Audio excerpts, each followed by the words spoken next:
Hello जी, कैसे हैं आप। आज से शुरू हो रहा है खरमास। खरमास की पौराणिक कथा आज मैं आपको ज़रूर सुनाने जाऊंगी। खरमास को हिंदू धर्म में शुभ क्यों नहीं माना जाता। पौराणिक ग्रंथों के अनुसार खरमास की कहानी कुछ यूँ है। भगवान सूर्यदेव 7 घोड़ों के रथ पर सवार होकर लगातार ब्रह्मांड की परिक्रमा करते हैं। उन्हें कहीं भी रुकने की इजाज़त नहीं है। उन्हें रुकते ही जनजीवन उनका ठहर जाएगा। लेकिन जो घोड़े उनके रथ से जुड़े होते हैं वे लगातार चलने और विश्राम ना मिलने के कारण भूख प्यास से बहुत ज़्यादा थक जाते हैं। उनकी इस दयनीय दशा को देखकर सूर्यदेव का मन भी द्रवित हो गया। भगवान सूर्यदेव उन्हें एक तालाब के किनारे ले गए, लेकिन उन्हें तभी भी वहाँ आभास हुआ कि अगर रथ रुका तो अनर्थ हो जाएगा। लेकिन घोड़ों का सौभाग्य कहिए कि तालाब के किनारे 2 घर मौजूद थे। अब भगवान सूर्यदेव घोड़ों को पानी पीने, विश्राम देने के लिए छोड़ देते हैं। खर यानी गधों, आपने रथ को जोड़ लेते हैं। घोड़ा तो घोड़ा है, पर गधा गधा। रथ की गति धीमी हो जाती है, फिर भी जैसे तैसे 1 मास का चक्र पूरा हो जाता है। तब तक घोड़ों को भी विश्राम मिल जाता है।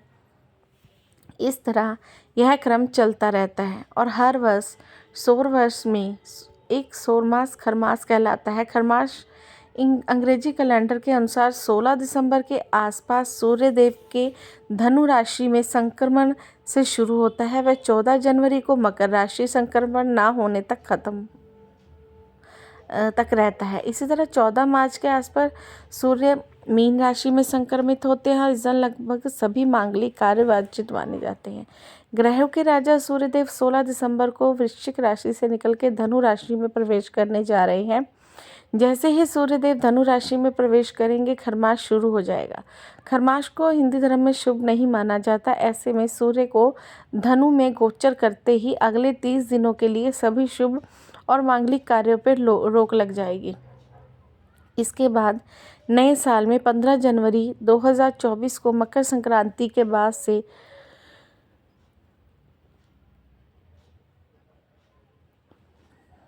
शुभ कार्यों पर लगी पाबंदी हट जाएगी। इस तरह 16 दिसंबर 2023 से लेकर 15 जनवरी 2024 तक का समय खरमास होगा।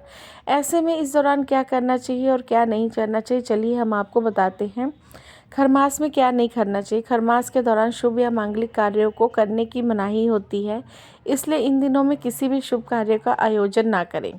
खरमास में बेटी या बहू की विदाई नहीं करनी चाहिए।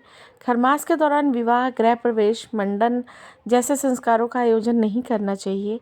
साथ ही इस दौरान नवा वाहन, घर, प्लाट, रत्न विभूषण और वस्त्र आदि नहीं खरीदना चाहिए। इन दिनों में गाजर, मूली, तेल, चावल, बथुआ, मूंग, साठ, आंवला का सेवन नहीं करना चाहिए। शास्त्रों के अनुसार खरमास की अवधि के दौरान तामसिक भोजन भी नहीं करना चाहिए। साथ ही इस दौरान लहसुन, प्याज, मांस, मदिरा का आदि सेवन भी नहीं करना चाहिए।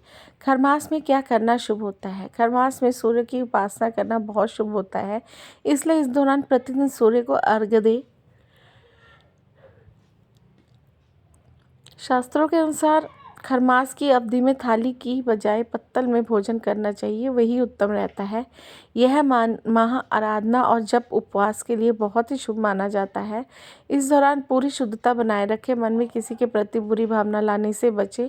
खरमास के दौरान भगवान विष्णु की पूजा करना भी बहुत शुभ माना जाता है। इसके अलावा खरमास में नियमित रूप से तुलसी पूजन भी करना चाहिए। दोस्तों, आपको ये कथा कैसी लगी? अच्छी लगी तो प्लीज़ सब्सक्राइब करते जाइए।